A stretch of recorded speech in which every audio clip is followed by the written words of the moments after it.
Hey YouTube, I haven't made a video recently. I've just been busy and family life and trying to balance my time and stay out of the shop more and spend more time with the family. So there is some things I've been working on this that I haven't really made videos on. I put an original Model A distributor cap on it, and the plug wires I had, the brass ones were too short. Went to a swap meet recently and picked up a bunch of things that I needed for the air compressor, a bunch of Model A stuff, and I'll show you what I got. And some stuff I don't need, some stuff I did. I have another Model A motor, the one I was telling you that I'd hopefully someday like to make a yarder. So I got a 2-blade fan and a water pump for that motor and a new gasket set, because the pan gasket I had for that other motor in the garage I used on the air compressor. So got that. I got a oil pump gasket for the compressor and a coil to distributor wire for the compressor. Just recently I rebuilt this fuel on-off valve that goes under the tank. The one on the compressor's one I had, but it's junk. It's scored in there, it leaks, and it's extremely hard to move. So I rebuilt that with new packing and seals and stuff. And at the swap meet I got, this is a nut and Woodruff key in there for the 2-blade fan. I got this at the, some of these are just extra parts I got. This is the fuel line that goes like that under the dash to the sediment bowl.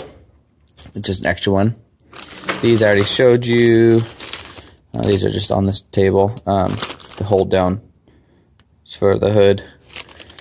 I got 2 timing gears.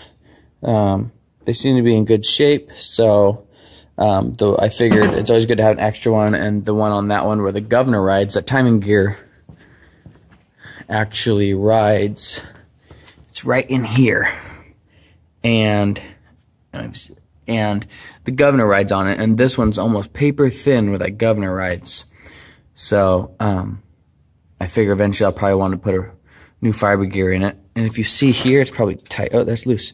So the way you time a Model A to get top dead center is you take this out and you spin the engine over by hand, and you put that in there, and when it gets to top dead center, compression stroke, that there'll be a little hole there, and that slips in indentation on that fiber gear, and then you know your top dead center compression stroke on number 1.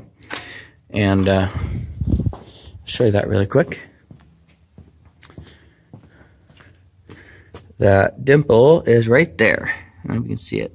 It just drilled in. It's kind of hard to see on it. Maybe you see it better on that one right there. So this is a older one. Westinghouse says this one's a Ford. So new old stock. And then I got for the to install the fuel gauge, I got the tools to do that. That's cool. A fuel nozzle for the service truck. I got a new coil. Actually, coil I had, I think that was in another video, but I got a bracket for it, so I don't have to use the blue one. Blue one I'll keep for spares. Another Woodruff key for the 2-blade fan. And this, I can't remember what was in here. Coil. Okay, this is the paperwork, or for the coil. Got this for the log loader, battery disconnect. So, some other stuff here. This is the wing nuts for this. This is the electrical box, and I got an extra one. This one actually goes on the, this is a spare I just got, and this one goes on the air compressor. Bought a nice brand new ignition switch for the air compressor with keys. Some rubber grommets. My sediment bowl leaks, so I got a rebuild kit in there. I ordered and got brand new spark plug wires, extended length, and yeah. So I got a little stuff. Oh, and I think I can't remember. I mentioned I got a water. Oh yeah, I already mentioned I got a water pump. So then I got a toolbox, and it's a little shorter than the one that the mill's on, but the mill's just a mini mill, and I'm thinking I'll make a little riser and have the mini mill on this, so I can have all my milling tooling in here, and you know, like machines tooling that I don't use all the time or something like that. Might go in there, I'm not sure, but I like the idea of getting rid of this big one that's a little bit too big, and the drawers are on the side, which is kind of awkward with the drill press. I can put this here, and I think that's what I'm going to do. But anyways, I haven't been making much videos, like I say. I've been just trying to, you know, balance home life with, you know, dreams and work. It's just hard when you already work 14 hours a day, and then with the baby and stuff. So, you know, it's better to be a father than to be an absent father chasing your dreams. So, not saying I'm giving up on my dreams or nothing, but just got to find that balance. So, also I got, was hanging up. I don't know where it's at now. I painted the exhaust. I have no idea what I do with it. Huh. Anyways, I painted a hand crank for the front of this. It goes in here, so you can crank the motor over. And then I also, oh, there it is.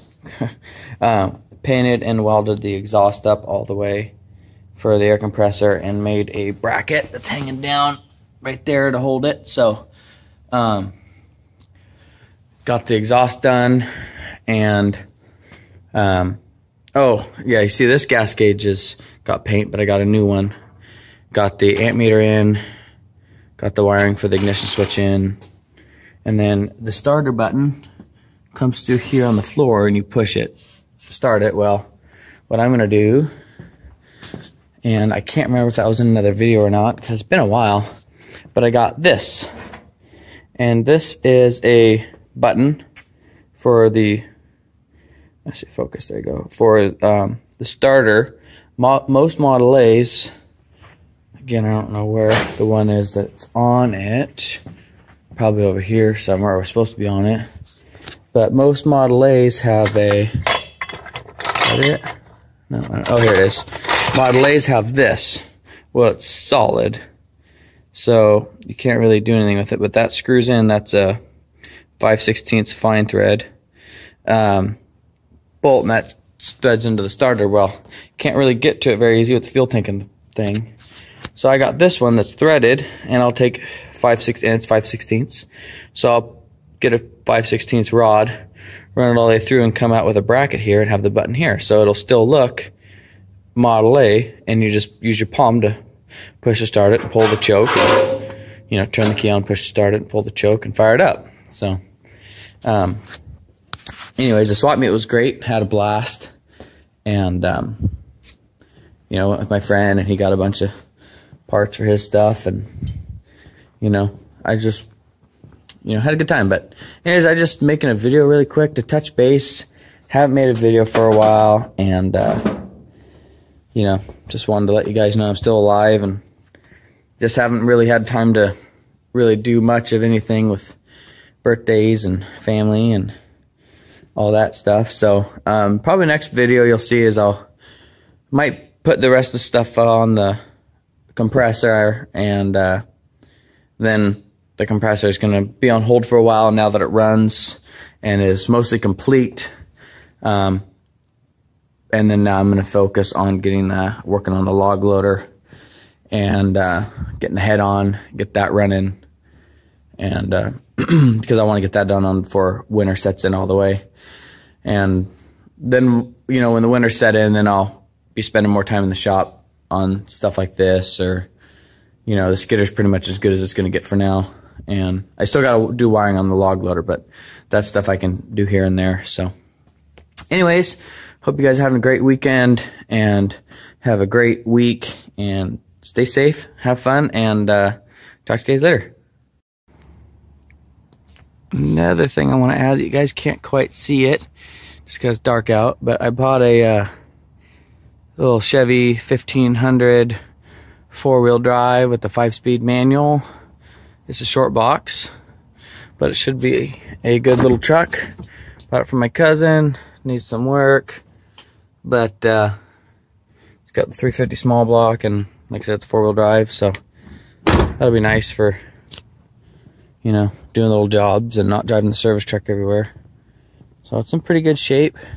No dents down it or nothing. It's hard, like I said, I really should make a video during the daylight. I just, you know, get up so early. It's dark when I get up and dark when I come home. So, you know, got the typical Chevy spots with the paint starting to come off and decals are coming off, but like a little diamond plate toolbox in it, and maybe, you know, whatever. But what I came out here is to see if I got fuel to get to work tomorrow.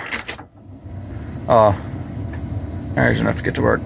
Anyways, it's got high mileage, 228,000. I just adjusted the lifters on it, or the valves on it, and a little bit of carbon in there, but still pretty straight truck. Missing the mirrors broke out there, and but anyways, I think. Oh, and the tires are brand new on it as well. He said he's got less than 800 miles on the tires, so that's nice. But anyways, that's it for now. Talk to you guys later. Have fun, be safe.